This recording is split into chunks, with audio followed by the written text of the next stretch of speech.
Yo, my name is Angel Manuel. And, Melvin the manager, Chef Uncle Melvin, Uncle Chef Uncle. and this is Mansplaining Done Right, episode 3. Episode 3. Yeah. We coming strong, baby. Now, Wednesday, I had a few drinks after work with some of my coworkers, and I got pretty goddamn drunk. So I texted Melvin at like 1:30, 2 in the morning, like, hey man, I think it'd be cool if we interviewed each other, to get people that don't know me or don't know you a chance to, see who we are as people. I actually didn't know that he was drunk until about 5 minutes before we started recording. So, Yeah. that's pretty funny, and I was super hyped about it, because I like any excuse to talk about myself. Yeah. Alright, so then, do you want to start or do you want me to start? I'll start, I guess, just to get it out of the way because I talk a lot. So we gotta mud through those. We gotta get through Melvin first. Yeah, you gotta get through the 40 minutes I'm gonna be talking, and about 10 minutes of it is gonna be actually stories about my life. The rest of it is gonna be bad jokes and anecdotes that don't really relate to anything. But as long as people get a better understanding of you, because people actually ask me like, "Oh, Angel, who's that? Who's the guy that you do the podcast with?" And I tell them, "Oh, that's Melvin. That's my guy." And first off, I'm not just Melvin, yo. I'm just a real ass nigga. No, I'm just talking stupid. But yeah, I mean, I'm glad that people ask because I'm famous, and my fame is subjective, arguably. All right, Melvin. Just one thing, if you could, talk closer to the mic. Is this better? Not that close, goddamn. Okay, my bad. I was trying to be real intimate with the mic. I was having like an R&B singer moment.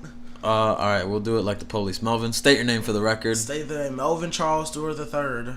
The third. My Nice. dad's name is Melvin Charles Stewart, and my granddad's name is also Melvin Charles Stewart. And most likely, my son or daughter's name will also be Melvin Charles Stewart. Really? And yes, I said that right. If I have a daughter, her name You're is gonna gonna name her Melvin? Her name is gonna be Melvin Charles Stewart. Yes, the fourth. Yeah. So I know you like a little bit, but how did it come to be from your perspective, like us in the podcast? Us in the podcast. Well, that goes far back, bro. I mean, I could spend 30 minutes talking about that, but I won't, of course. Like a few weeks ago. How did it happen for you, like on your end? No, a few weeks. I mean, let me go. Let's take it even back a little bit further. So, only reason actually Angel and I ever met is because him and no names, just him and his significant other. His significant other and I are friends from high school, and not just typical high school friends, but we were actually friends, and that's how we ended up meeting. And then I don't know, I would randomly talk about it. We had a big group chat. I'd randomly just talk stupid stuff, and what's it called? She'd always just be like, oh, I think Angel would like that. When I was talking about, oh yeah, I've been thinking about trying stand up. She's just like, you and Angel have the same type of humor. I think he'd like that. Yeah, she did say that. Yeah, cause dark humor. Yeah, exactly. So and then randomly Angel hits me up and it's just like, and of course we hung out once, and that was with a failed night. We were trying to smoke hookah, go to the club, try to get drunk, and that was supposed to be my first night getting drunk, and I didn't actually drink anything, and Angel was mad. He was like, peer pressure, bro, peer pressure, just really trying to get me to drink. I just wasn't feeling it. But yeah, he hit me up randomly. It was just like, oh, I've been wanting to do this podcast. Are you down? And I'm just like, to be honest, I was just like, damn, I'm super flattered, because realistically, I feel like me and bro really don't know each other like that. So the fact that he's just offering it to me is flattering, So I cried a little bit that night, and be like, oh my god, I felt wanted a little bit. Oh my god, I'm famous, No. And flash forward to about 2 weeks ago when we first started shooting, and now we are on episode 3. Yeah, and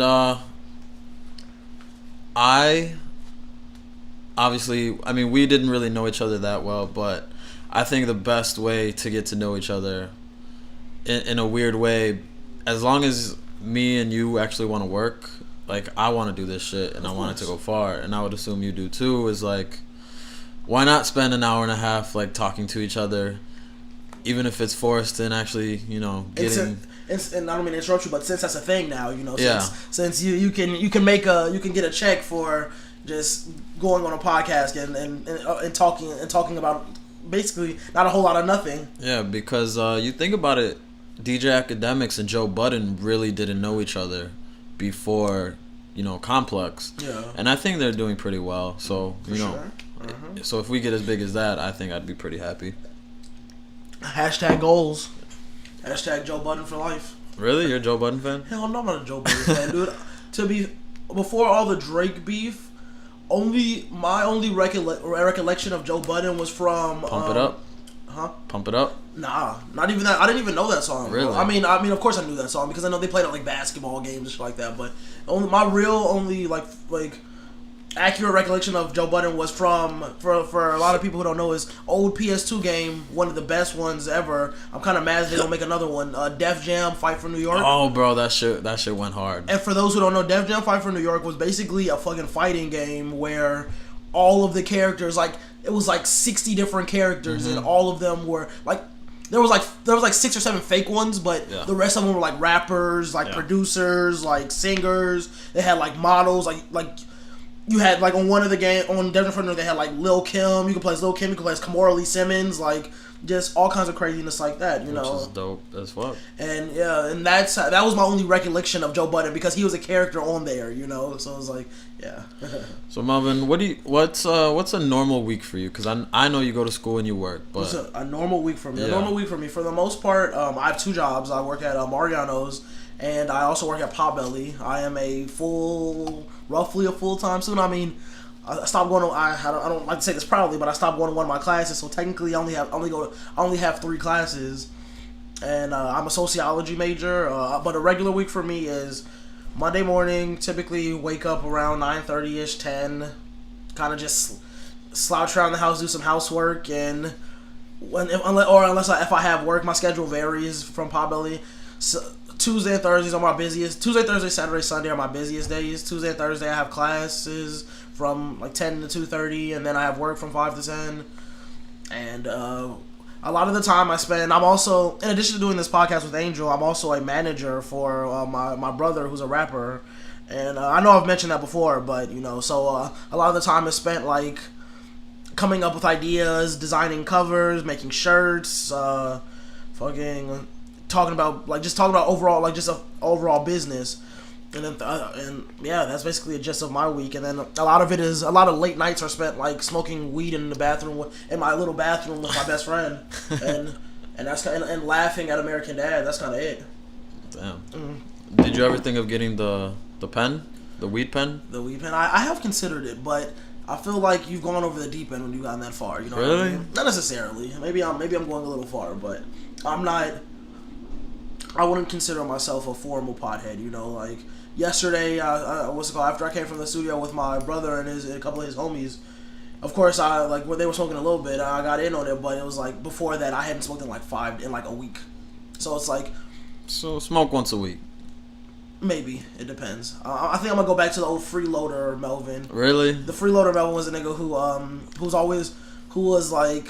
Whenever there was, you know, it was that one video. It was a Vine from a long time ago. And it was just like whenever somebody's smoking, it was just like one dude that just popped up. Hey, let me hit that, bro.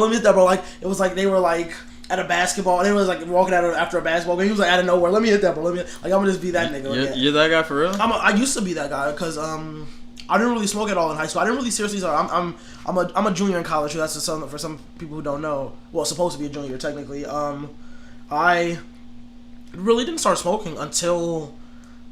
Like 4 or 5 months, like 4 months ago, really. Mm-hmm. So it's like, you know, for a lot of people, a lot of serious people, you know, they've been smoking since they were like, let's just say like 14, 15 is when they started. I mean, the first time I ever smoked was like 15, but it wasn't like, because the first time I smoked, I didn't do it right. Mm-hmm. I was like, fuck this shit, I'm good. Yeah. Like I didn't know how to smoke, so it was like, I didn't get that like funny, like I was like. So I'm like, that was some movie shit. Like, you don't actually get high and like start laughing and fucking like feel really like perspective. Like, you don't like really like like introspective. You know what I mean? Like, that's just a lie. But yeah, I don't advocate that. But you do as I do. Do as I say. Don't do as I do. Don't smoke, but I'ma smoke. Exactly. But yeah. So we are right now by Loyola University. Yeah, I'm Rogers Park resident. I've literally lived in Rogers Park my entire life. I thought you were born a little more south.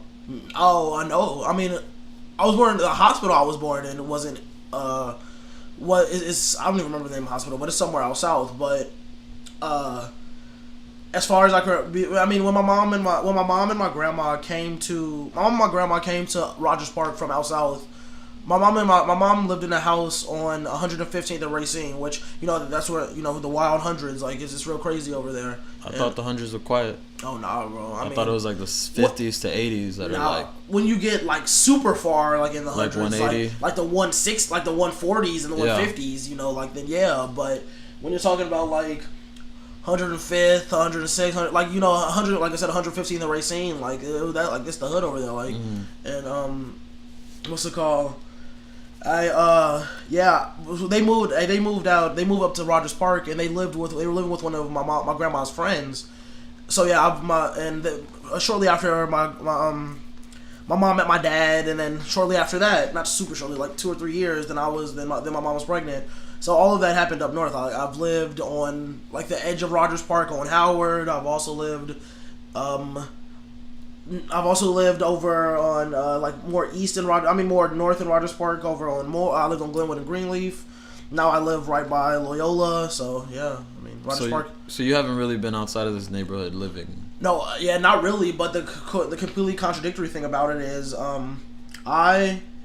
even though I was born in Rogers Park, I've never gone to school. Like Loyola is my first time going to school in Rogers Park. My mom went to when I was young. My mom was in Truman. She went to Truman, which is a community college. She was trying to get her like certification and child development, so she could open like her own daycare or something like that. And what's it called? So Uptown was just where everything was set. So I ended up going to even though we lived in Rogers Park, I went to elementary school in Uptown. All of my friends were in Uptown, so I basically grew up in Uptown. Like even to this day, like all my elementary school friends are like people who lived in Uptown for the most part, because that's where I hung out at. Like I know a few people from like when I was living like over on Glenwood and Greenleaf, like over in Rogers Park, but for the most part, if we're talking about people I know from elementary school, they're like all like Uptown residents, and yeah, so my upbringing is mostly in there. And Uptown, I'm not from this area, yeah. So I don't know how far Uptown is. Uptown is roughly about 2.5 miles. 2.5 miles south of here. Like if you take Broadway, like for about 2.5 miles, you'll be like over near like Wilson and Broadway, and that's like the heart of Uptown right there. Like that's like the middle of it. Like yeah. So closer to Lakeview. We're not talking about that far, So before that. Yeah, it's before that. So if this is Irving Park and then Montrose, and then like Wilson is like the next like big street. Okay. Like and Okay, no, I got it. Yeah. So Uptown was mainly where a lot of my upbringing is, like as far as for like social upbringing is from, Like, from like high school and shit. Not for high school. For high school, I went to Vaughn, which is in Albany Park, but. Von Steuben, for those that don't know. Yeah, Von Steuben Metropolitan Science Center. A fun fact about Vaughn: the majority of people that go to Vaughn that are like like the really smart kids that went to Vaughn, most of them were like Lane Tech rejects. I'm not sucking my own dick here, but including myself, I was a Lane Tech reject. So Vaughn just ended up being like the next best thing. What the fuck? Oh, that's funny. Not to suck my own dick or anything, but we do big things over here at Vaughn. Fuck Lane. No, not fuck Lane. I love Lane. It was like fuck Vaughn, but I had to go there. From what I was told, you. Wait, how old are you? 22, right? I'm 20. You're 20? I'm 20. I turned 21 in January of next year. So from what I heard, that before, like a year or two before you got there, that there was actually, people that were repping sets and shit going to Vaughn, and then by the time you got there, all of them got kicked out, and it was actually a really good school. Oh, Vaughn! If you go to Vaughn now, my best friend who's also my roommate, she's 17. She that's a crazy story. She's 17. She goes to Vaughn, and since I graduated in 2015, it's gotten like progressively better like each year. Like the school just like makes like milestones that are like insane, that are like, damn, I wish it would have been like that when I was there. I don't really know about I don't really know about too much craziness about Vaughn. I heard a couple stories because one of my homies, his name is shout out to Chris Smith. His brother is like 2 years older than us, and he went to Vaughn. He was like, when he was a freshman, like somebody like on Freshman Friday, they like filled a bucket full of like pennies and baby oil. Damn. And Vaughn had 4 floors, and he just threw it over the banister on the 4th floor. But I didn't really hear about nothing crazy as far as like gang shit or like fight. Vaughn's had never been heavy when it came to fights. Like after I graduated, the following year, Vaughn got a football team for the first time ever, and like the football team. They don't have a field, right? No, I think they use North Park because North Park University is literally right next to Vaughn. Oh yeah. And what's it called? They got like a football team, and their like junior varsity team did really, really well for like for being their like first year. I'm not saying like I think they won, like they still didn't like get any like state championships or anything like that, but they like won a good amount of games, especially for that being the first year team, the first time they ever had a team. They also like started adding a bunch of new types of classes and like flows of things. Like they started adding half days. Like the school is continuously getting better. I mean, shit, that's dope. And now you're in Loyola University. And now I am in Loyola University, which I wanted to go to. But did you really? I did, but I didn't have the money to go. Did you? What's it called? When you applied, how much did they give you as far as did you even apply? Is the question. Because I mean, some people like when they have you in elementary school, they have you check out there's like a website that lets you compare college tuitions, and it's like. I know some people get deterred as soon as they see the tuition, and they're just like, fuck it, never mind, I'm good. Yeah, that's what I did. Oh, you saw it? I saw that number, I was like, god damn, fuck that. Community college, here I come. God, shame on you, dude. Not shaming people who go to community college, because I think it's a great step. You about to see real philosophical Melvin right now.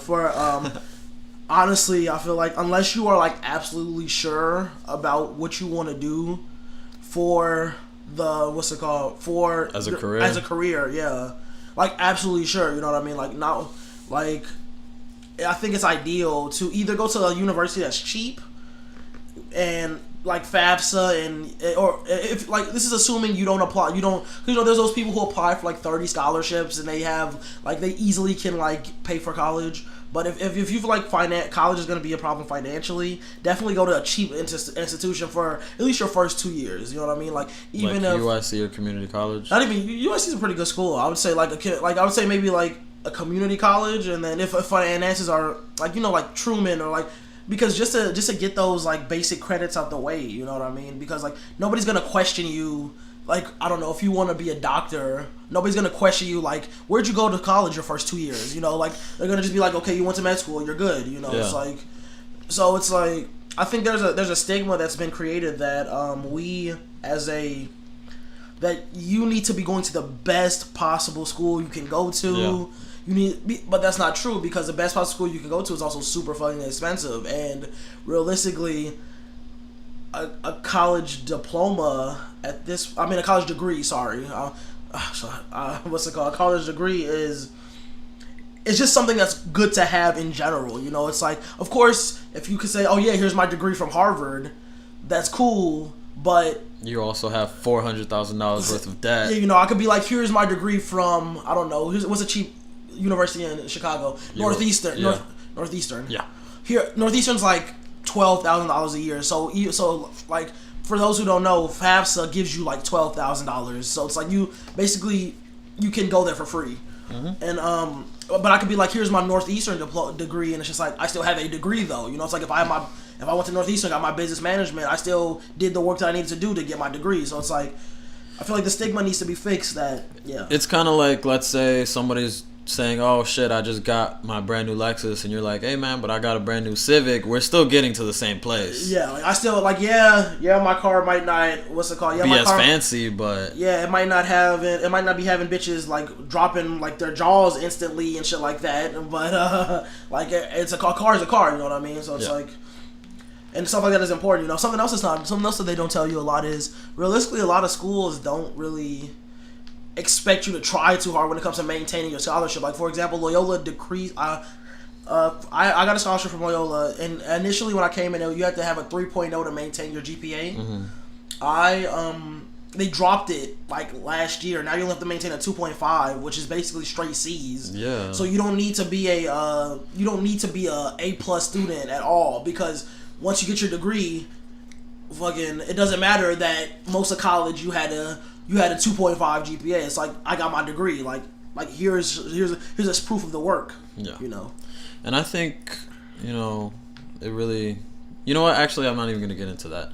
How is it that you started doing music? How's that? I started getting into music with Pac. Oh, into and all that managing. Oh, okay. So that's a So let's see. I've always been like, music has always been a super, super big part of my life. Like, I feel like, for the most part, like, growing up watching BET and MTV and nigga, how you gonna disrespect me like that? Growing up watching BET.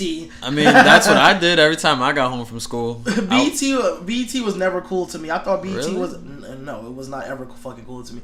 Only time it was cool was when they played like nigga movies that I couldn't see most of the time. Like Juice. Like, not even Juice, like, cause Juice is on like Soul Plane and shit like that. Cause yeah. Like, I love the movie Soul Plane, so it's like anytime Soul Plane was on BET, I was watching it. But other than that, I didn't fuck with BET. You know what I mean? It's like, but I got into like, music has always been big for me. Like, I listen to music like all day for the most part.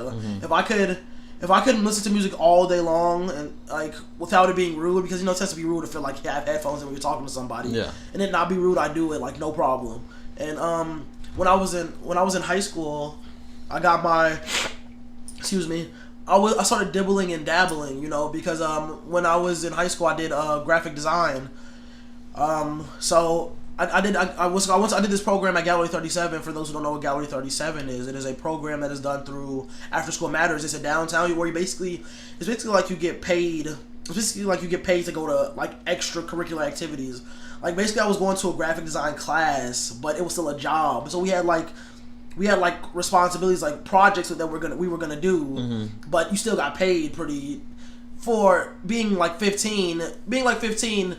And then for like 8 weeks, you get like $750. You're like, okay, cool, I'm balling, Yeah. So it's like, but I would dibble and dabble and just like make like designing stuff, and then I always felt like I was the idea man, which I'm probably not, like, because my ideas aren't super original. But I was always like, when it came to getting into music with Pac, because I'm not gonna ramble. Me and High City Pac-Man, shout out to High City Pac-Man. Are friends from I met bro when I was in 7th grade, like, and we spent a lot of time, and like we both got into graffiti really quickly, and we spent a lot of time like like running trains throughout the night and things like that. Not running trains in the sexual way, like literally running trains. Damn, bro, you were running trains at 13. Yeah, bro, you tell me, but and That's funny. Me and Pat kind of like lost touch after elementary school. There was no bad blood, but my girlfriend, different high schools. Yeah, and my girlfriend at the time really didn't like him, and so I wasn't trying to fight with her about it. So I was just like, okay, I'll just chill with bro, and I ran. What's it called? He recently got out.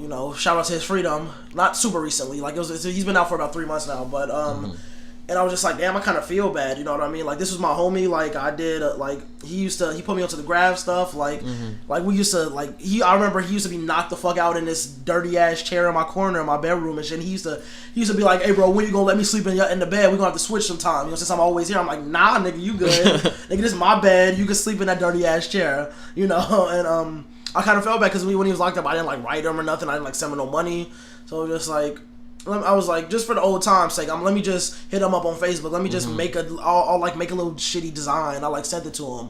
It was like I just found some like Pac-Man, like the video game styled font online, and like made like a really bogus logo and sent it to him. He was like, I like that stuff a lot, and he called me and he was just like, can you email that to me? I'm just like, hell yeah, bro, I got you.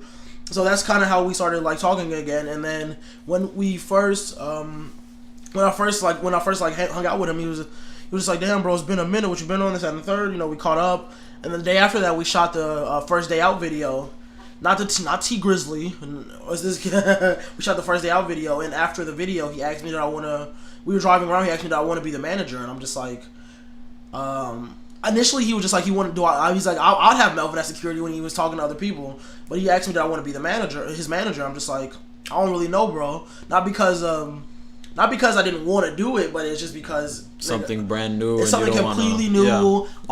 I know that managers are supposed to be the ones who book you shows, who get you in talks with labels, and it's like I don't have any of those connections. Yeah. You know what I mean? So it's just like, bro, I was like, honestly, I don't think I want to be your manager, bro, because what am I going to offer you? You know what I mean? Like, and even still now, I still feel like I'm not really offering a whole lot. Like, you do what you can, but I do what I can, but like, I'm not like, I mean, some stuff that I've done, I've gotten a lot of videos out. I set up the distribution deal so that we could get his music. So Pac-Man just isn't a SoundCloud rapper, you know. Like you can find his music on iTunes. Like I set up the distribution deal with that, which actually is really easy. Like it's not like a hard thing. It's just some paperwork, right? It's not even paperwork. The site that we use, I'm gonna put people on some game. It's called DistroKid. If you're an upcoming rapper and you're really trying to get your name out there, I mean, it's not getting your name out there, but if you're really trying to have multiple avenues for people to find your music, DistroKid, $20. It's like $20 a year. Wow. And for one artist, and you can, and as long as you meet their qualifications for album cover sizes and things like that, like you can post as much music as you want to, and they have over 100 different like streaming sites that they post it to. Like they post it, like I said, they post it to big ones like Apple Music, Spotify, iTunes. Tell me that shit again. Hold on. I got you. Cause you did not tell me this. Oh my bad. Apple Music is what's called Spotify, Google Play, and they even post the sites that you wouldn't even think to look for music for, like Amazon Prime, like Groove. Is that how you spell it? It's DISTRO. But otherwise, I'm right. Yeah, otherwise you're right. Yeah, and all you really have to do is just pay the people, and it's just like you can just start uploading right away, and that's some stuff I've done. But yeah, he asked me to do that, so ever since then I've kind of been manager / shirt designer / album cover maker / like video producer / like actor / like just kind of whatever I could do to just be helpful, because honestly I feel like I'm not that good as a manager, so it's like I just want to, like, if he needs somebody for a video, you know, I'm down to like in the video that's coming out and hopefully soon. I'm sitting there like playing a crackhead in the video. It's just like, I mean, I like to act and stuff like that too, so it's also fun. But you know, just like let's add some fun to this video. So yeah, that's how me and Pac-Man got into the music thing together. You know, he was already doing the rapping thing. Like when he was real like, but what is it, about a year and a half almost 2 years ago, he released the Scottie Pimpin' song, and then. The Scottie Pimpin' song is his biggest video to date. The Scottie Pimpin' song, as of now, has something like 700,000 views. Wow. Which, you know, for some people, that ain't shit. Because, you know, some people get like 700,000 views like a week. Yeah. You know, so it's like, but for him, it was definitely a good start, you know. And sadly, because he went to, because the next video after that, it's called Walked In, which is a freestyle of a song by Bankroll Fresh. R.I.P. Bankroll Fresh. What's it called? That video also, like, following it got like 200,000 views. So it's like, if he wouldn't have gone to jail, like he'd probably be much like more of an artist, or he'd probably at least be getting paid by like YouTube at this point. But yeah, so damn, and that's why stay in school, kids. Yeah, stay in school. Try not to go to jail, because that sounds like Pac was gonna have some pretty solid success. Yeah, or he definitely. I mean, I still feel like he's gonna have solid success, but it would have been. Like, if we're on, like, metaphorically, if we're on the second step of the ladder, if he would have probably gotten locked up, he might have probably have been on, like, the sixth step on the ladder. If this ladder's, like, 20 steps or something like that, you know. I know that's number 20 is, like, Drake. Yeah, exactly. You know, he might have been, like, up there, you know. Not necessarily saying that he would have been, like, the biggest thing ever, but I definitely think he would have been, like... He could have got his deal and ran with it. Not even maybe, but he probably would have been like, he might even been like touring and stuff like that. But like hypotheticals are irrelevant though, to be honest, you know. So well, there's nothing we can do now but work harder, right? Exactly. So that's kind of like, I mean, I feel like for the most part, you know, you've gotten to know who I am, you know, and from the podcast you're gonna hear I'm a weird, random, very rude at times kind of individual. So that's kind of who I am. Let's jump to Angel though, because I've been sucking my own dick for a good like 30 minutes, and I'm good now. Wow, we are actually at 29 minutes and 30 seconds. Look at that, mind blown. So Angel, let's see. You are a rapper for a lot of people who do not know. I know you've mentioned it on the podcast, but talk some about how you first got into rap. Well, My Uncle Oliver, he introduced me to a lot of music. My mom, she had to work. My pops, well, my biological. Actually, I'm gonna cut that part out. Never mind. Okay, fair enough. Okay, place. Yeah. I'm actually, take out the last 45 seconds. But Angel Manuel Vega is my full name. I like to go by Angel Manuel just because I like my first and middle name. I think it's very handsome. You say Angel Manuel, and it's like, ooh, who's that? But no, I got into music because when I was 18, I had absolutely no plans after high school. I had absolutely no plans besides go to the military because I felt like I wasn't mature or ready enough to go to school. Okay. So I kind of, just did my paperwork to go to the Marines. And I was like, okay, I'm going to ship out. I know I want to do music, so I bought myself a little microphone and I just recorded a few songs in my mom's closet. And that shit dates back. Trap studio. Yeah. And you can actually listen to it on my YouTube. It goes way back. And I really didn't have anything to write about because I feel like I haven't really experienced life. So I ended up writing about my ex-girlfriend, how much I disliked her, how much, school is important, and how I had haters, which, people hated me for other reasons, not necessarily because I was so great. But, yeah, so I just started recording myself, and then when I ended up not shipping out to boot camp... What caused that? Well, caused you not to ship out? At first it was because I had too much paperwork because I had surgeries and shit, so they wanted more paperwork, and my eyesight's bad, so they needed more paperwork. And then shout out to, my old recruiter. He actually just stopped hitting me up because he just didn't feel like, doing the paperwork. He felt like he worked enough. From what I heard, I haven't spoken to him in years, but... Did you go to North Center? No, I went to Grandin Wolf, okay. way west in Bensonville. Okay. A little recruiting depot for the Marines. And then after that, I moved in with my grandma, and I didn't make music for about a year or two before I was like, you know what? Let's just try to make music again, see what happens. And I feel like, that music came out better, but I didn't have any confidence in it, so it just went nowhere. Got you. So where would you say you are musically now? Musically now, I feel so confident because now anytime I show people something, they're like, "Holy shit, Angel! Like that's you?" And I'll be like, "Yeah, bro, that is me." And they'll be like, "Holy shit, that actually sounds good." And I'll be at first.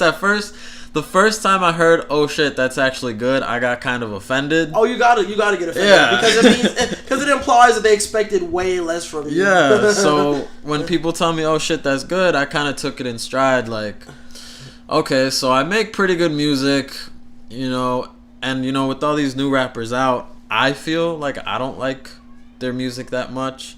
So it's like if they can succeed, why not me? You know what I mean? Of course. And so I kind of just made a video, made some new music. Sadly, excuse me, I had midterms this week, so I wasn't able to put anything out because I've just been studying and working, and I've been picking up extra shifts at work. But now I feel like once winter break hits, I'm kind of just going to lock myself in my room and just create, put shit out, and then once next summer hits, I hope to be pretty poppin' and take my peoples with me. All the best, man. I think you're more than capable of doing so. So let's take it back a little bit further. Let's talk a little bit about your upbringing, bro. Well, my mom had me at 17. I came from a pretty poor family, and I was actually thinking about this on the ride here. Like, my grandfather was born in Spain. From what I hear, they had a civil war, and his family tried to get away from that. So they moved to Mexico, and then he came to Chicago at the age of 14, and met my grandmother, and they had 9 kids. They met at 14, and like it was like one of those things. I don't know. He was 18. She was, I think, 16. Okay. I thought you met. Oh no, he came at 14. Yeah, he came to Chicago. The way you said it, you made it seem like he came and then ran into your grandma. Next thing you know, they had 9 kids. Nah, I mean, he was in the city for a few years. Didn't speak a word of English. Met my grandma, had 9 kids, worked his ass off, and 55 years later, he has a tow truck company. He's a retired mechanic. He has a nice house. He let me live there for a while, and he pays for what he wants. He just doesn't want that much, which I think is nice. And then, me not being born into any real money. This was 22 years ago. It was like, I remember waking up. Me and my mom had to sleep on the couch because there was like 15 of us in that house. Bro, that's something I gotta always give to Hispanic people as a whole. I mean, I'm not saying I was like, we was poor as fuck growing up too. Like my dad was an on again, off again crackhead who really didn't have jobs. He had jobs here and there, but really didn't have any jobs. My mom never had a job. I don't mean to put my life business out there, but she used to get paid. She didn't get paid, but she got a check from the government, and her check each month was like $700 and like $50, and now her check is like $875, and that's like it's like 15 years later. So it's like one of those things where and to put that in perspective, my rent alone is $775. So my mom only made like $875 a month, and yeah, she was on Section 8, so her rent was really cheap and stuff like that. So that's the way. But it was never a time where it was like 15 of us or 10 of us in like a really small house, like because of like things like Section 8 and stuff like that. Like my mom always had a nice apartment, even though she didn't have no money. We always had because Section 8 bases on children. So since it was me and her, we were always eligible for like 2-bedroom apartments and stuff like that. So we always got the better apartments. Nice. But I've always got to you got to commend like Hispanic people for being able to make it work in a really small apartment with a lot of fucking bodies without like murdering each other. I mean, obviously, you throw 10, 15 people in a nice small house, you're gonna have some kinds of beef. But I mean, it wasn't the best. Obviously, I was like 5, so I really didn't know any better. But then, me and, my pops now, we moved to the city, and that was the first time, like, I had my own room. I was about 7 or 8. And, ever since then, my pops now, he works, well, both of my parents, they've just been working their ass off, and that's kind of where I get it from. Like I work 40, sometimes 50 hours a week. I go to school. I take 10 credits. Nothing crazy. Keep it on cruise control. I do music. I, edit my own shit. I engineer my own shit. Writing a song for me, I always want it to be perfect, so it takes me like 6 hours to write a song. But I feel like that's fine, bro. I mean, like, there's people who could write a whole like 16. They could write a hot ass 16 in 10-20 minutes, but some people aren't like that. Everybody's not like that. Yeah, I like to write line by line. Me too. Yeah. That's a shout out. I don't rap at all, but I like to write raps for fun. Yeah. So yeah. I mean, that's how I write, and then that's kind of where I get this whole like I just wanna, like, I feel almost guilty when I have free time and I'm just like laying in bed, like wasting it. Yeah, like I'm wasting my time essentially. So that's why I want to like bust my ass to like make this shit work, and whoever I can take with me, just take with me. Yeah, definitely. I feel like a big thing is, and for a lot of people, especially people who are like strong, people who are like hustling, like trying to make it like us, is you want to get to a point where you can comfortably lay down and do nothing, Yeah. Like you don't want to. Like, you can always lay down and do nothing, but there's always that damn, like, I should probably be doing something because I got these bills to pay. But as soon as you get to the point where you don't got to stress about that stuff, then it's like then you can be as lazy as you want to, or Yeah. I mean, right now I lay down and I'm like, okay, what do I want to do? Write down ideas for the podcast, edit one of my videos, re-edit another video. I want to write these 2 songs. I got these 2 beats, and it's like, holy shit. Like, if I wasn't so zen with everything, yeah, I don't know how anybody else can live my life, bro. Like, it's almost like 16, sometimes 18-hour days, like 6 days a week. Damn. And at some point, props. Yeah, so at some point, I hope this shit pays off, because right now, I'm awake, let's say 18 hours, and I've just been doing shit all day. It's like, I feel like my heart is about to give out. Damn. And it's like, I really want this shit to pay off, so I don't ever have to feel like this, so my kid has to never feel like this. I want to be able to create something where I can hire my family, my peoples, my friends, and make sure we all live comfortable. Because it's one thing to make money. Let's say you make, $90,000 a year and you're comfortable. But it's different when you, let's say, own a company and you all, 6 of your cousins and your brother, they all make $100,000. I think that's really fucking dope, and that's what I want. Like, I want to be able to create a dynasty almost. Yeah, I agree. Cause hey, I'm gonna say this in every fucking podcast. I said in the last time, invest your fucking money.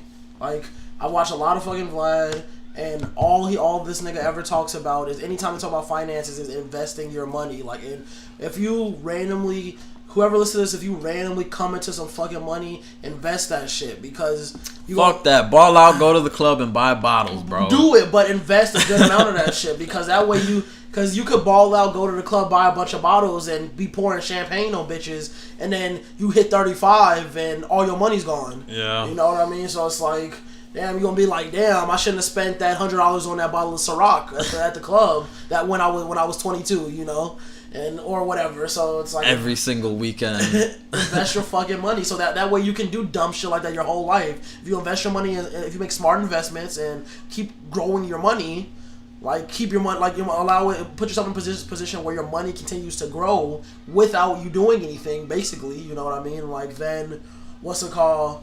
Like, honestly, like, if whatever comes first, the podcast blowing up or the rap thing with Pac-Man blowing up, and honestly, my first thing that I want to do is, when I get some money for being Melvin the manager, is I'm hiring a motherfucking investment banker, honestly. And then, I'm not buying no bottles, I'm not throwing money at no bitches, I'm not buying no video games. I'm hiring me a rich Jewish man who gonna teach me how to save my money.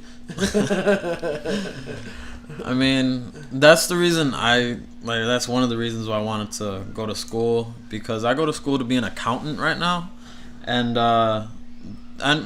there's this older guy that I know. He comes into our restaurant at work, and I work in a restaurant, by the way.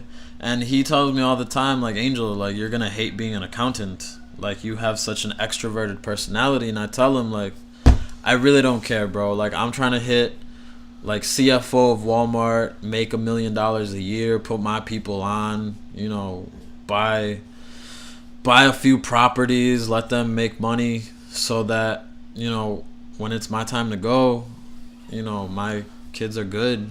And that's, how do I word it? Whatever pops first, whether school, podcast, or rapping, like, no matter what, I'm gonna be successful as I need to be. Yeah, and right now, I need to be very successful. Yeah, don't we all, bro?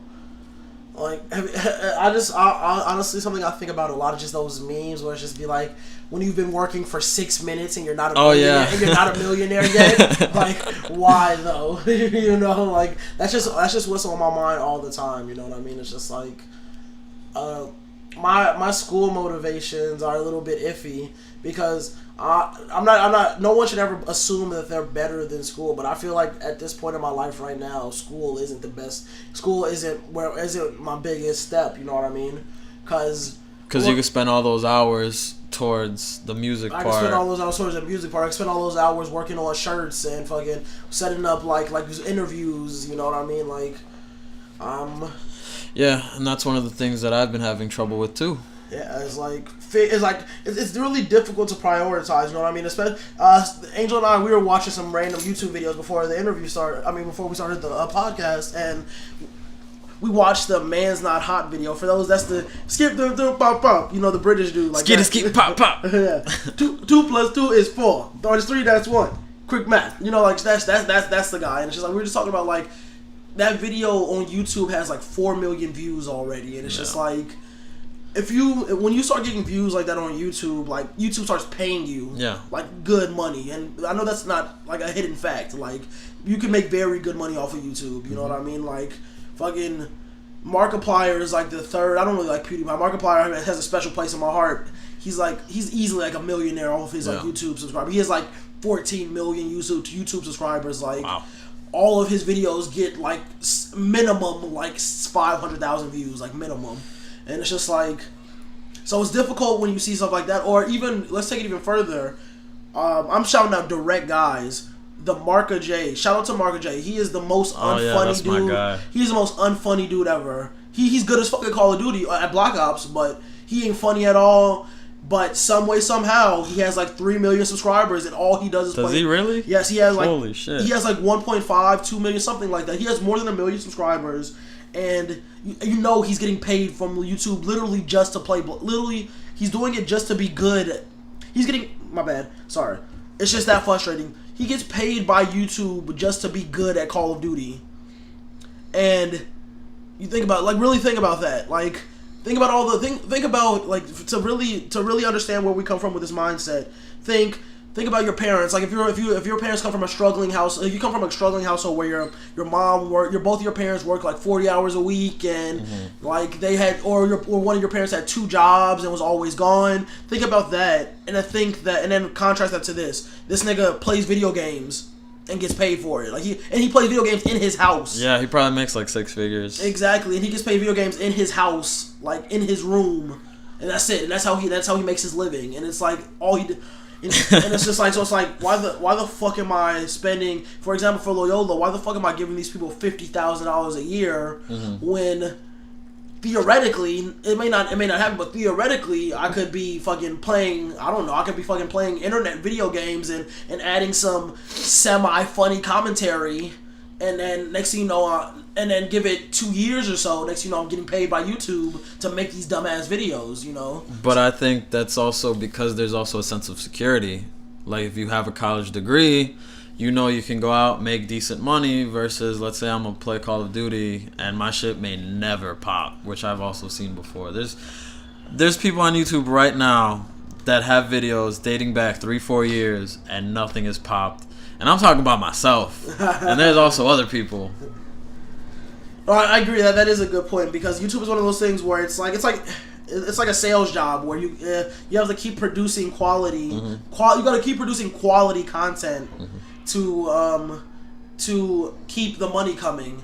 So I guess I can understand like having that financial. I mean, but even then, though, you know what I mean. If you get your good money from YouTube and start investing your money, then there's your financial security right there. You know what I mean? So there's so that's a big issue when it comes to priorities for me, because it's like all I do is watch YouTube when I'm not like working on homework or working on other stuff or working. It's like so it's just like constantly seeing these things, you know, is a little tiny bit deterring. Have to be honest.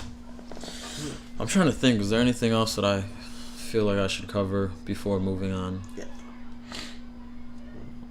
I don't know. Is there anything you have, like a question or an anecdote? In regard to what? I have plenty of questions, anecdotes. Well, regarding comments to like this podcast and how we tried to set it up. Oh no, I mean, Angel and I both have real faith in this, and we're hoping for the best. You know, it's like obviously we know that we're not gonna make. It might take us 20, 25 episodes before we even start getting a good following, but it's like you got to start somewhere.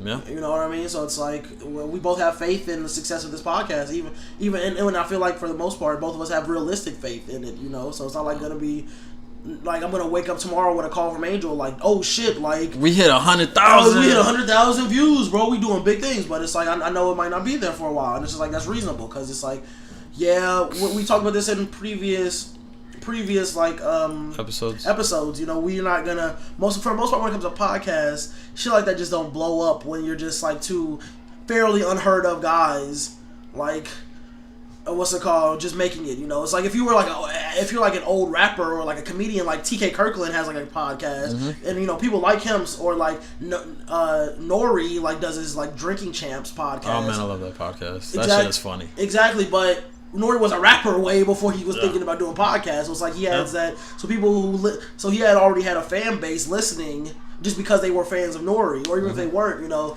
he had a fans. They were fans of who he had coming on the show. You know, he had those connections. So yeah, I think that's my last little like comment on the podcast. I mean, the podcast in general. Actually, let me ask you this: who? Give me like a top 2 or top 3 like dream guests to have on the podcast that you would want to interview. That I would want to interview, or just have a conversation with. Or have a conversation with DJ Vlad for sure. Really? DJ Vlad for sure. Vlad TV is a really big like inspiration for me, and for me, I feel like it's a small avenue, but at the same time, it's a big one. If that makes sense. Like I feel like for a lot of people, Vlad TV is, if you get on Vlad, that's like a sign that you're starting to make it. You haven't made it, but that's definitely a sign that I feel like that's definitely a sign that you're starting to make it. You know what I mean? It's big in our culture, hip hop culture, but it's not big in the mainstream. Yeah, it's not mainstream big, but you know, it's like Vlad TV is definitely a big step. Like, I mean, but Vlad TV does interview. It's mostly hip hop, but he's interviewed like ex-drug dealers and porn stars. Like, I think that's how he got his start. Like, he started like interviewing like porn stars and just like. Of course, he would interview like a few rappers here and there, but it was mostly just like corporate, like just entertainment industry people in general, you know. And it's like DJ Vlad for sure, mainly because, like I said, I watch a lot of his interviews, and I'd love to just talk to him about investing your money and and also like just. So that's one. This is in no particular order either. One is DJ Vlad. 2, because I'm such a massive. This is going to be difficult. Since I'm such a massive J. Cole fan, I'd want to definitely have a conversation with J. Cole, even if it's about, like, nothing. Like, I saw a video on YouTube, like, not YouTube, I saw a video on Facebook. It was J. Cole, like, just freestyling to some random British dude while he was walking on the street with some of his guys. It's just, like, just to see how down-to-earth J. Cole is. It seems like it'd be great to have, like, a conversation with him, you know? Because I feel like a lot of celebrities, once they get to a point, like, they're just, like They hold themselves above like the other people. I mean, as you should, I guess. Like I feel like if you're in a craft, you should feel like you're the best at your craft. Absolutely. And, you know, if you feel like you do it well, you should feel like you're the best. You know, so it's like, you know, but you know, J. Cole seems like a pretty down to earth guy, and it's like so does DJ Vlad. Like DJ Vlad. Like he talks about how in his videos that he doesn't like he's mostly behind the camera because he likes the fact that he can still go to the grocery store, and people don't necessarily just recognize him out of nowhere, you know. So it's like, what's it called? And who third? Damn, dude. Do you want me to say my 2? Because I have 2 written down right now. Yeah, give it to me, bro. Because I don't have a third one. Well, first and foremost, I would wanna say I wanna just have a conversation with Kendrick Lamar, or interview Kendrick Lamar, because he seems like an absolute genius in terms of like words, and I feel like, you know, like you said about Cole, which I appreciate Cole as well, like both of them seem very down to earth, and I think like that's something when you've sold millions of albums and you're touring the world, like obviously that shit is gonna go to your head, but he's still, you know, with his high school sweetheart, and he didn't let money like get to him. Like he bought like a $400,000 house for himself and his girl, and, you know, he's just like the way he talks. I just really appreciate it. Yeah, for sure, man. It was for me. I was really thinking like, damn, between Kendrick and J. Cole, but it's just like a part of me was just like, Angel might say J. Cole, Kendrick Lamar is so good, so I don't gotta cover that base, because definitely for like you said, just down to earth guys. Because for a lot of the part, you know what I mean. Like at the end of the day, Kendrick Lamar, like when you see him, like he's like some real, like, he be saying some real deep shit, but he's just like another like street dude. Like he was just another like nigga that would be hanging out on the block that you know that just happened to be smart. Yeah, that would just be exactly a lot, which a lot of these guys are. You know what I mean? A lot of the like things that you be kicking it on the street, they might not get to show it, but these are smart dudes, and it's like fucking these smart dudes like just don't get show it. So and Kendrick Lamar's just another example of that. Like he just some like street nigga that was. Well, not street nigga, but you know what I mean. He was in the street, but he wasn't like a street nigga. Yeah, you know, if that makes sense. If that makes sense, you know. Yeah. And then my second one would probably have to be Charlemagne the God. Oh hell yeah, bro. Yeah. Hell yeah. That's probably one of my dream interviews, because he like when you listen to his story, I'm sure you probably know a little bit of his story. I know his story, and for those that don't know, he grew up in Moncks Corner, South Carolina. Population like 8,000 people. Was a crack dealer. His dad, dabbled in drugs. His mom was an English teacher. He wasn't really supposed to succeed, doing the wrong thing. But then, he just transformed his life, and now he's probably one of the best, media personalities. Wait, I think a part that you missed out on is Charlamagne definitely started off struggling. Like, I mean, I didn't know I knew about the crack dealing and the South Carolina thing, like where he's born, but he also was fired from like three different radio stations. Yeah, before and I think he said on one of his older Vlad TV interviews, like one of his like bosses like told him like radio wasn't for him. Yeah, you know what I mean? And it's just like now he's on like arguably one of the biggest radio like radio shows that's out right now.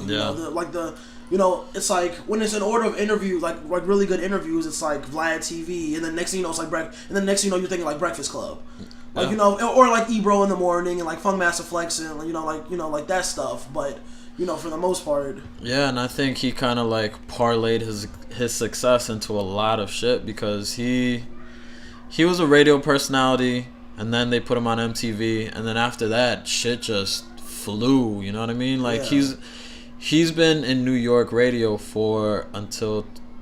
think like 2011, 2012, and he didn't really succeed until like 2013, and now it's unbelievable. Mm-hmm. And then my third one, I want to. This is your fourth one, what you said? Kendrick, Charlamagne. Oh, I'm stupid. My bad. Do you have a third one? No. Go ahead. Still? Do I have a third one? I mean, I got a 3 and a 4, and then kind of a 5. I mean, of course, that people, just anybody. I mean, it's just like if I don't know, if fucking G Herbo wanted to be on the podcast, bring him on. It's like anybody that wants to be on that's like famous, sure. You didn't got to be famous. Like, let's bring my auntie Africa. She could be on the fucking podcast. Like what the fuck, like. But as far as people that I really want on the podcast, like Hobson. Really? You like Hobson? I love Hobson. Yeah, I think Hobson's dope as fuck too. Yeah, I love Hobson. Like, what's it called? I always loved that he was just like I don't give a fuck. Like, Hobson, one of my favorite lines from him. Well, there's like one of the many. It's from the song called "Hop Is Back." He says, "I spill the blood of rappers and use Wheezy's dreads to soak it up." Yeah, like just like shit like that. Like how he would just be name dropping rappers, and I just loved it. And plus, he can rap his fucking ass off. He can absolutely rap his ass off. You know what I mean? So it's like I'd love to I'd love to talk to Hobson because he is a prime. I feel like in a general sense, he's a prime example of what me, you, like Pac-Man, and all of us are trying to do as like upcoming like people trying to build a way into the industry, like into the music industry. Like what was it? He started Funk Volume. Here's a brief history of Hobson that I'm roughly remembering. When he was 14, he started Funk Volume, and initially Funk Volume was his like rap name. Mm-hmm. And then when he was like 19 or 20, he started he hooked up with this dude named Swizz. Yeah. And then by this time he's already Hobson. Funk Volume is a thing, but it's not a label. It's just like a group. Yeah. And the rapper Swizz, which is he was like, oh yeah, my brother Dame is real good with the business stuff. He can help us really turn this into a label. Like we can make this something big. Mm-hmm. And oh no, I skipped a big step. It was actually a little bit later. It was more like when he was in his like mid-20s. But when he was like younger, he signed a Ruthless Records. Oh yeah, and they never put his music out or something. Yeah, right? When he was signed to Ruthless Records, yes, Ruthless Records, the record label started by fucking Eazy-E, who had Bone Thugs and all that, like who were signed to Ruthless Records. Like fucking Hobson was a part of it, and obviously Eazy-E is long dead, and his wife just kind of ran that label into the ground. And apparently, like, they just did him bogus with his music. Like, they didn't put out none of, like, because I guess he had an album that was supposed to come out that just didn't, like, in, like, 2009, that was supposed to come out, like, just didn't come out. Mm-hmm. And, like, I just know they were just doing him bogus. Like, they were just, like, playing his ass, and he's come a long way, because for those who don't really know about Hobson or fuck with Hobson, the Funk Volume thing is dead. Like, Funk Volume still exists, but Hobson isn't a part of it anymore. Like, yeah, Hobson was the biggest thing on the label. And he left. And then him and Dame got into it real bad over like their relationship started to deteriorate, and now he left it, and now so Funk Valium is kind of just like picking its pieces around, because now the guys that were in Funk Valium are kind of starting to do their own thing and shit, like, you know, and what's it called? And he started a new label called Undercover Prodigy, and it's like just things like that, you know what I mean? And Hobson didn't make his first $1 million until he was in his 30, like he turned 30, like around the time he first made his $1 million, and it's just like I'd love to like talk, just converse with him about dumb shit. So like I'd love to like joke around Hobson, because I know he's a guy with a big sense of humor. Yeah. He might talk a lot of shit, but you know, like. And for those that don't know, and I'm assuming not that many people do, is Hobson was actually in the special ed classes when he was in grade school. Was he really? I know in Ill Mind 4 he says that he was in special ed, but I thought that was him just like exaggerating. He was really in special ed, and kind of everybody gave up on him. So he started rapping, and then it just took off because he clearly just needed to find his talent, and rapping is his talent. Do you know what they thought he was? Did they think he was like? Did they think he had like some sort of? Obviously, they thought he had some sort of mental disability, because they wouldn't put you in special ed or unless you needed real like unless did he have like severe ADD or something like that? I'm not sure. We might have to bring Hobson on to interview him. Yeah, which give us a year and a half, and hopefully get Hobson on. I mean, I'm gonna hit him up on Twitter. You never know. He might like your message that you sent to him, and that's it. Yeah. I think you made it if he did that. Yeah. And then, like my third one and fourth one would probably be I play this video game called Super Smash Brothers. Love Super Smash Bros. Do you really? Of course I do. All right. I mean, I have a PlayStation, so I can't play it, but I love the game. I used to spend I don't mean to take over this part, but I spent countless nights with my cousins and then playing like Super Smash Bros. Brawl on the GameCube and shit like that. You know, continue. So yeah, I play Super Smash Brothers. I am not good. Like, I'm probably better than 80% of the players out, only because like I took a few months to really learn the game. You're a nerd, but I'm not that great. But the number one player, TSM0, most people like hate on professional like video gamers, but homie makes like 60-70K a year, travels the world for free, and that's his full-time job. And I just want to get to know like how he thinks, how he does things, how he moves, why he chose everything that he chose. And then this other guy, Leap of Faith Hackeru, he's a streamer on Twitch. I mean, he's not enormous, but he makes a little bit of money off of it. So I kind of want to interview them and see how all that shit works. Because let's say one of my little cousins wants to do that, I can kind of get wisdom from people that do it, and then push it onto somebody else. And that's why I kind of want to get to know them, and because I'm pretty big fans of them and their work. Random thing, something I didn't know about Twitch? I didn't until recently. You can actually like give money to people while you're streaming. Yeah. Like, I didn't know that was because of course I've watched Twitch streams, but like without the comments, and it's just like, what the fuck? Like, wait. And then once I was watching, I was like, wait, what was that? Like, he actually just gave, like, somebody just gave him some money. Like, yeah, it was like $20, but somebody just gave him some money. Yeah. Like, And yeah, I mean, people hate on that, like, right away, like, what the fuck is this? But I feel like it's kind of like a concert, how you pay money to go watch somebody perform. I think it's kind of like along the same lines, because, this guy's performing, let's say you're not good at Mortal Kombat, and then somebody else comes up and you're a big fan of Mortal Kombat, and he just does the most craziest combos and shit. You're like, holy shit, this is dope, I'm gonna keep watching. And I think it's something like that. Like, they're putting on a show for you, so throw $5 just to like show you appreciate somebody. Yeah, I guess I'd love to get thrown $5. I'm not throwing the $5 to be fair. Like what, $5 virtual dollars or $5 like a stripper?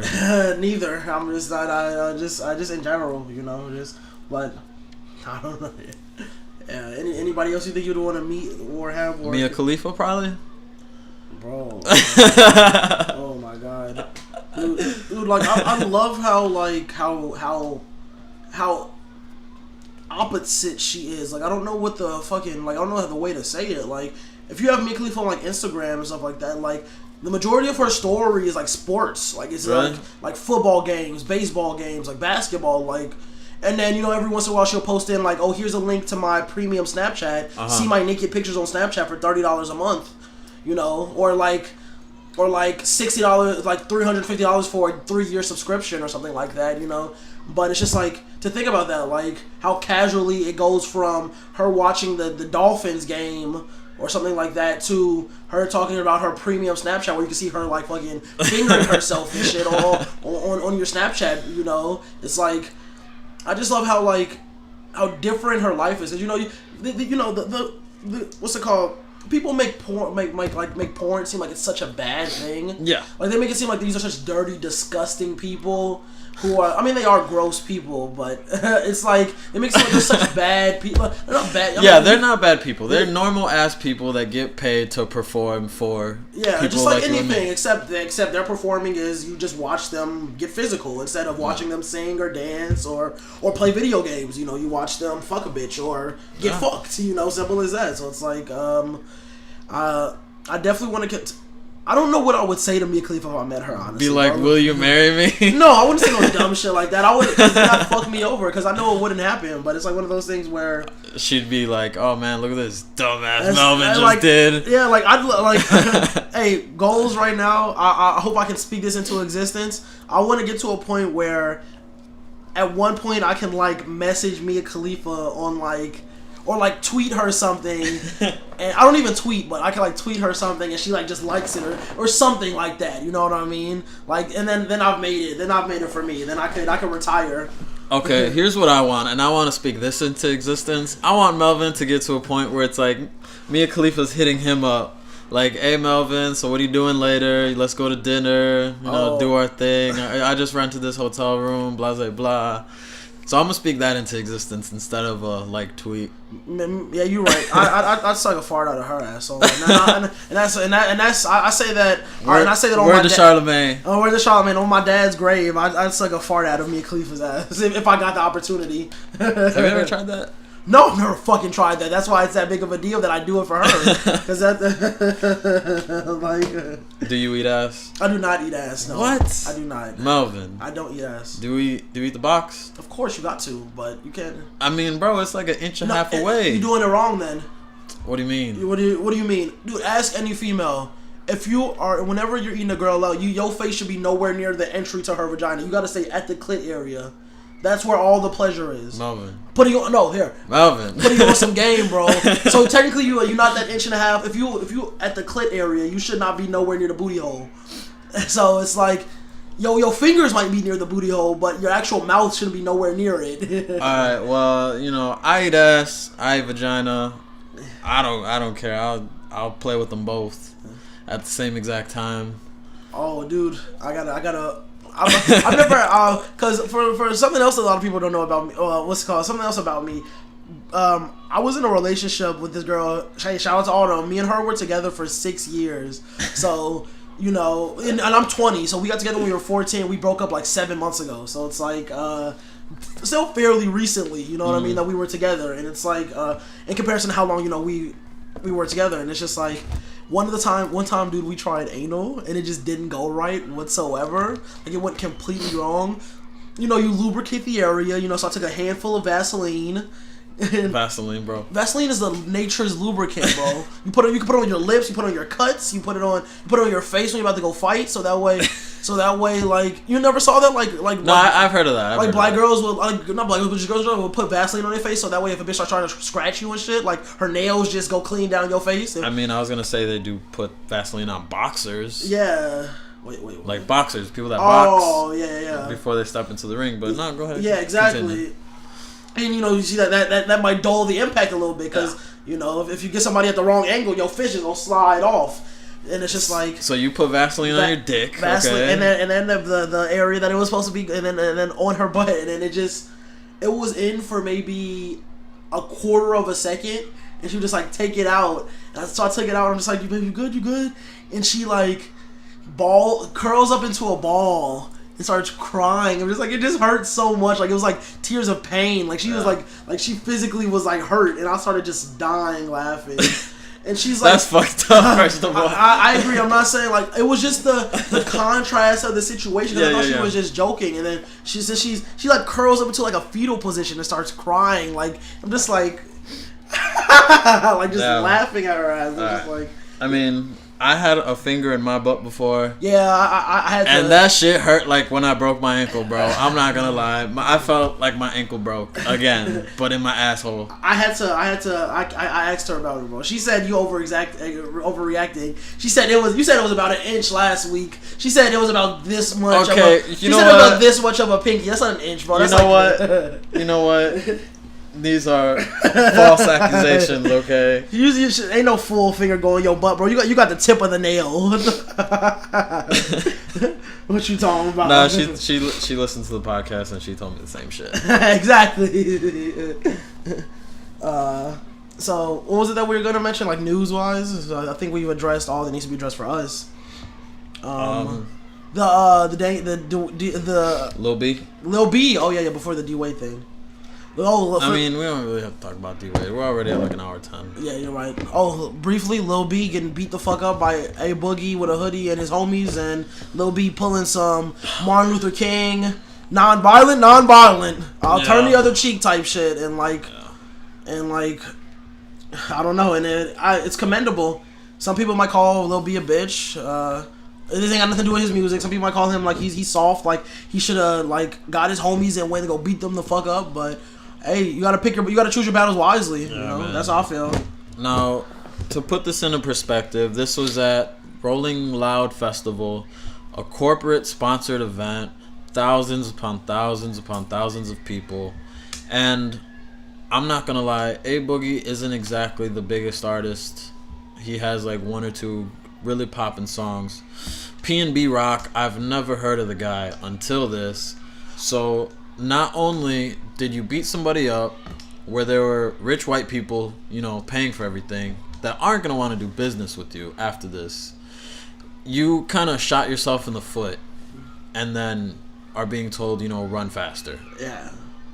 And you can't put you got to choose, like I said, if there was some beef between them, you got to choose your battles wisely, you know what I mean? Because it's like, you beating up Lil B, next thing you know, you're kicked off the tour, and then that video went viral, so it's like one of those things where everybody sees it, so it's like you want to do a show at another place, you got your show promoter, and then you get a call from your manager like, oh yeah, like you got the show, and then a week later he just like, oh yeah, they saw the video, they took you off. Yeah, you know what I mean? It's just like shit like that directly affects your money, you know what I mean? So it's like you just can't do no dumb shit like that. And what we were talking about, we were giving a little brief like outline before we started the podcast of how things we're gonna discuss. And I said that I was gonna segue into an older beef, the Rob Stone and Ski Master Slum God beef. Both of them, they were on whose tour were they on? So I can't remember, but they were on like a pretty big tour, somebody else's tour, and they were openers for him, and fucking their beef got both of them kicked off the tour. Yeah. And it's just like for a lot of people don't know this, but because of how music works now, because mostly all music is streamed, like the tour money is the money. Tour money is how you get your money. You you either from tour money, like YouTube, like all, because streaming doesn't necessarily. What was it? Once again, Vlad interview. He said it. For Lil Uzi, he got like 1.8 billion streams on like Spotify, and he made like $900,000. Yep. So think about that. That's like 60 cents for every time somebody listens to the song. Every time somebody streams a song, you get like 60 cents. You know what I mean? So instead of, because you don't necessarily have to buy anybody's album anymore. Albums still do go like gold and platinum and stuff like that. Yeah, but that's like Drake and Kendrick. Exactly. Enormous artists, and even they have trouble going platinum. Exactly. Most artists aren't doing massive like album sales. So touring is where for a lot of places, like that's how Tech-9 is Tech-9 is always on he's on the Forbes list like every year because him and Strange's music, they tour like all year long. Yeah. You know what I mean? Like they spend most of the year like touring, and it's like you can't do dumb shit like that. So, I mean, I don't know. I mean, of course I know who P&B Rock is because of the song Selfish, because, that song be getting me in my feels, but that giraffe neck nigga needs to relax, And that's all I can say, because it's like, you don't want to do dumb shit like that, you know what I mean? Like, But something I can say is testosterone beginning to gets the. Yeah. Do you know how that beef started? Do you know? I don't, honestly. Lil B tweeted out saying, I think he said something along the lines of, I think New York rappers sound like they come from the South. And so I think it was a Boogie that had, a problem with that. So him and 10 other people jumped him backstage. And that's all it was. It was really that. It was literally that, direct. There wasn't any, there was no back and forth. No. So. See, shit like that is even worse. Like, the fact that, when things like that come out, it's just like, what are you doing, bro? Like, he made a generalization on a tweet that offended you. So you like, oh, he offended me. It's not like he was... I don't know shit about A Boogie with a hoodie, but it's not like he was dissing none of your dead homies or said fuck your mom or tried to fuck your girl or something like that. He literally just made a generalization about his idea of New York artists, and there's no need for violence for shit like that. You know what I mean? Especially over somebody's opinion. You know what I mean? Like, you gotta respect that nigga's opinion, even if you don't agree with it. Like, as a man, not even as a man, man as in person. Like, as a person, you have to respect that opinion just because everybody has one. You know what I mean? Like, his opinion is no more valid than yours because, I don't know. Yeah, I mean, Lil B can say, New York sounds like Atlanta right now, and New York can be like, hey, man, but watch this, rather than, you know what, I don't like that you said that. I'm going to beat you up, and now I lose corporate sponsors, and I lose tour money, and now I'm probably not gonna have a huge career after this, in my opinion. Potentially, it's you never know. This could be something that gets washed over pretty quickly, or like you said, like it could legitimately halt his career. And it's just like the risk that you're taking when it comes to stuff like that is, I feel like it's not worth it. You know what I mean? Like, especially now, like I said before, you just mentioned it, I didn't know what the beef was over. Like, I never saw looking into it because I was too busy laughing at the video of Lil B getting beat up. To be honest, it was really funny to me. Was there really 10 dudes in the video? It was something like that. It was a lot of them. Like, they were deep as fuck. Like, they didn't need, especially for a nigga that wasn't fighting back, they didn't need that many bodies to be jumping him. You know what I mean? All right, so two things. One, A Boogie's crew is a bunch of bitches because 5 minutes after that, Lil B was on stage speaking absolutely regular. Meaning that them jumping him. I mean, you gotta be fair to Lil B. If you see the video, he spent a lot of time like covering himself up, so he's like defending. He's like just actively getting hit. Like, he's like this the whole time. So he ain't like, but continue. And then number two, damn, I almost lost my train of thought. That's kind of, I don't want to say pussy shit because pussies can take a pounding. Yeah. So I'm gonna say that's some testicle ass shit. Real sensitive, real fucking, real gentle that you need 9 people to fight one guy because of his one opinion a while back. And if you got these homies that's so down for you, have one of your homies who's not a rapper fucking go punch his ass in the face, and then like, what's it called? And then if your homie get arrested for like assault, bail your homie out and just boom, and there you go. Like, so since that's such a big thing, like, like, because let's say you bring 10 people, you don't know Lil B's got a gun on him, and now you got 8 people shot. Rather than like, hey man, me and you, we need like 90 seconds right now. Yeah, I think that's some big shit. It could have been easily handled. Like, man, it didn't. That was one of those things where that didn't have to be handled in person. Like, he could have, if he was so offended, he could have been like, he could have put out great music, bro. He could have tweeted him. He could have just been like, hey bro, you tweaking? Like, chill. Like, don't talk about New York like that. But no, I think even better than that, he should have put out. A Boogie has that one song. I don't know what it's called right now. I don't listen to bro, to be honest. Like, he has one good song on the radio, and if he was that offended, in my opinion, he should have put out another absolute banger and then been like, you know what, Lil B, look at this, look at my success, I'm doing things, and look at you. But no, now he most likely won't have another song again. To be fair, I'm gonna have to disagree with you in that part as far as like his career is done, because I'm not gonna. You can't make that statement at all. His career is probably even better because there's no such thing as negative. There's no such thing as bad press. Negative. Like notoriety. So it's like just the fact that it happened. Now he beat up dude. Now people who are just interested in him seeing him beating up dude is like are just looking up A Boogie now and then like it's just like little things that turn into, oh, this is him. Oh snap, Lil B got beat up. Who he get beat up by? A Boogie. Who is that? Let me look up A Boogie. Oh, he's a rapper / singer or whatever. let me check out this song. Oh, this song actually not that bad. Let me check out this other song. You know, and then next you know you got a fan.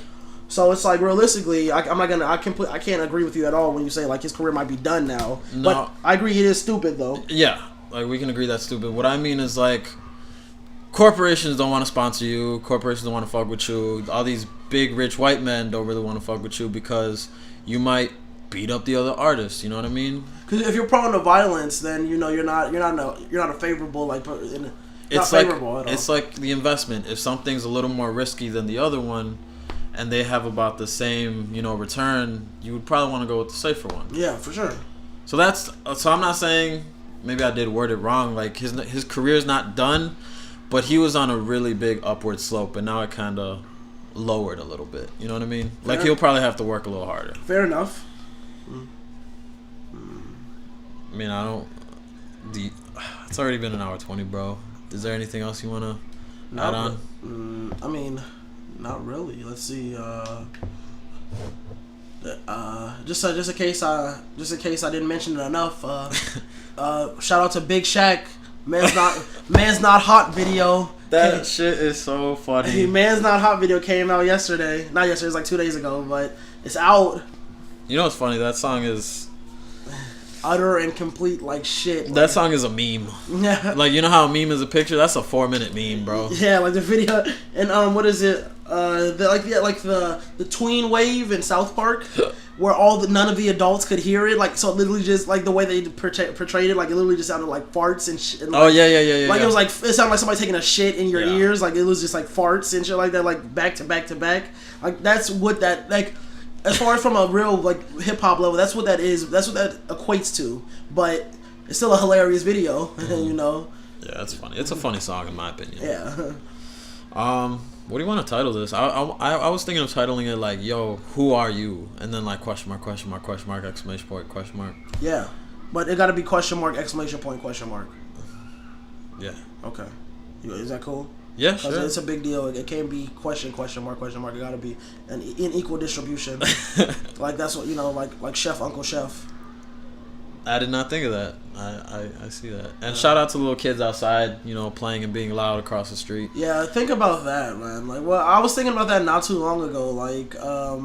Like they don't give a fuck about those kids at all at that school because it's like bro, they're playing in the street. Them kids be out there every day. Like they be out there in the rain, sleet, and snow. Like it is right now. It's like 35 degrees outside, and they still got the kids out there on recess. And I remember when it was raining really hard, like late last week, there were still kids playing outside at this school. Like, so yeah, shout out to them kids, man. Shout out to the anemia, not anemia, like hypothermia that they gonna get. You go, my bad. I said anemia. They gonna get anemic from the cold weather, but they might be anemic, which might make the cold weather even worse. Yeah. So, anyways, there you go.